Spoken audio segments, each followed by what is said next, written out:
ઇટાલિયા ઉપર બિલકુલ રહેમ ન કરતા, ગોપાલ ઇટાલિયા ઉપર દયા ન ખાતા, પણ તમારા પોતાના ઉપર, પોતાના બાળકો ઉપર, પોતાની માલ મિલકત ઉપર, અધિકારો ઉપર તો થોડીક દયા ખાજો કે આવી હાલતમાં નથી જીવવાનું, આનાથી ઘણું સારું જીવી શકાય એમ છે.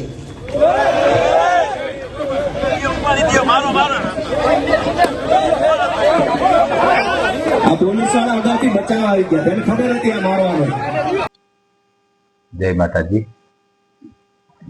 જામનગરમાં આમ આદમી પાર્ટીની સભા હતી અને તેમાં વિસાવદરના ધારાસભ્ય શ્રી ગોપાલભાઈ ઇટાલિયા ઉપર જૂતું ફેંકવામાં આવ્યું અને જૂતું ફેંક્યા પછી ગોપાલભાઈ ઇટાલિયા પોલીસ પ્રશાસન ઉપર આરોપ નાખે છે કે પોલીસને ખબર હતી આ જૂતું ફેંકવાનો છે અને તેથી તેમને બચાવવા આવી ગયા અને તેમને લઈને આવી ગયા.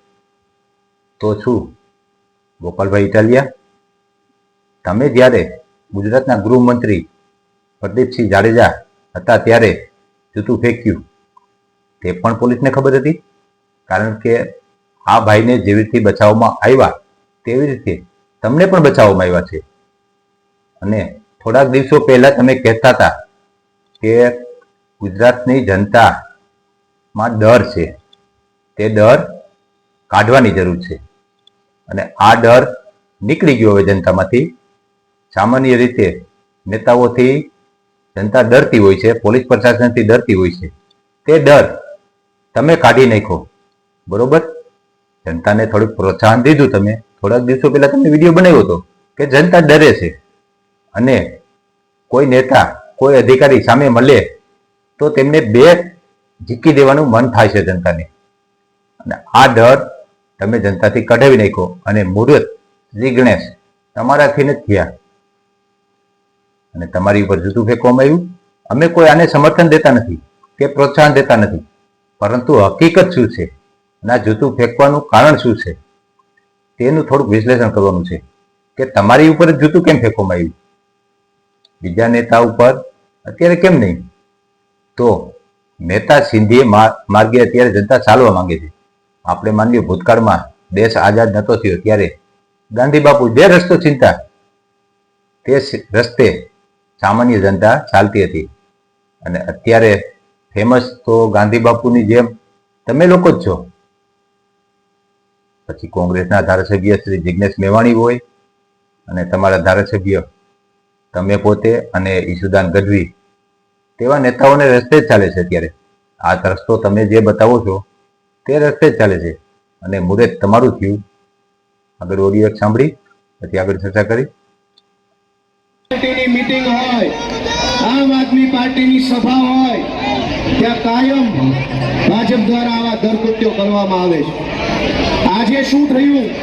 બધાની નજર હતી કે બધા પોલીસ વાળા લફંગાને અહીંયા લઈને આવ્યા. વચ્ચે બે જણા અહીંયા આવી ગયા અચાનક, બે ચાર પીઆઈ ઇન્સ્પેક્ટર અહીંયા આવી ગયા, બાકીના બધા અહીંયા આવી ગયા. પોલીસ પોતે આ લફંગાને લઈને આવી, પોતાની ગાડીમાં લઈને આવ્યા, અહીંયા બેસાડ્યો. મારી નજરમાં હતું પણ મને કઈ એવું લાગ્યું નહીં કે કંઈક અજુગતું હશે. મને એમ હતું કે ઉલટાનું કંઈક રોકવા આવ્યા છે. પણ એ લફંગાએ મારી ઉપર પથરો ફેંક્યો, પછી એને પ્રોટેક્શન આપીને લઈ જવા માટે આવ્યા હતા. સામાન્ય મીટિંગમાં કે ગમે ત્યાં કોઈ તોફાન થાય, એટલે કે જે તમારી ઉપર આ જૂતું ફેંકવામાં આવ્યું તેવી થાય તો પોલીસ તેને ગમે તેને કવર કરી અને પોલીસ સ્ટેશનમાં લઈ જાય છે. જેવી રીતે ભૂતકાળમાં તમે ગૃહમંત્રી શ્રી પ્રદીપસિંહ જાડેજા ઉપર જૂતું ફેંક્યું અને તમને પણ આવી રીતે જ લઈ જવામાં આવ્યા હતા. જો તમને ત્યારે પ્રોટેક્શન ન મળ્યું હોત, પોલીસ સ્ટેશન ન લઈ જવામાં આવ્યા હોત, તો ત્યારે જનતા તમારી ઉપર શું કરે એ તમને બધી ખબર જ છે. અને સામાન્ય આ પોલીસની કાર્યવાહી હોય છે, પરંતુ તમે ઉલટાના પોલીસ ઉપર આરોપ નાખો છો કે તેમને પોલીસ લઈને આવી અને અત્યારે પોલીસ પ્રોટેક્શનમાં લઈ જાય છે. અને જનતા જે સામાન્ય રીતે આ ભાઈને મારે છે તે તમે જોવો છો કે પોલીસના હાથમાંથી છોડાવીને મારે છે અને મારો મારો તેવા માની લ્યો અવાજના ઓડિયો આવે છે કે મારો મારો. ઓડિયો સાંભળી.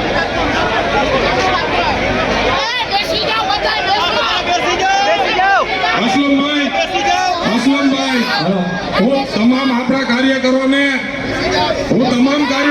વિનંતી કરું છું, તમામ કાર્યકરો પોતાની પોતાની જગ્યાએ બેસી જાય. બેસી જાઓ બધા. તમામ કાર્યકરો અસલમભાઈ સ્ટેજ ઉપર આવો. જેનમબેન, અસલમભાઈ, જેનમ. સામાન્ય જનતાને પોલીસ અને નેતાઓનો ડર હોય છે, જે તમે તમારા એક વિડીયોમાં કીધું છે. તે ડર હવે સામાન્ય જનતામાંથી નીકળી ગયો છે અને તમે અત્યારે પોલીસ પ્રશાસન અને ભાજપ ઉપર આરોપ નાખો છો કે આ કૃત્ય, આ કાવતરું ભાજપ દ્વારા કરવામાં આવ્યું છે, પોલીસ દ્વારા કરવામાં આવ્યું છે. પરંતુ તમને પણ ખબર છે કે તમારી ઉપર જે જૂતું ફેંક્યું તે એક કોંગ્રેસી કાર્યકરો છે અને કોંગ્રેસની ભેગું કામ કરેલ છે. એટલે આ કાવતરું તમે ભાજપ ઉપર આરોપ નાખો છો તે તદ્દન જૂઠું લાગે છે. કારણ કે કોંગ્રેસના નેતાને કોઈ ભાજપ કેવીથી કામ સોંપી શકે?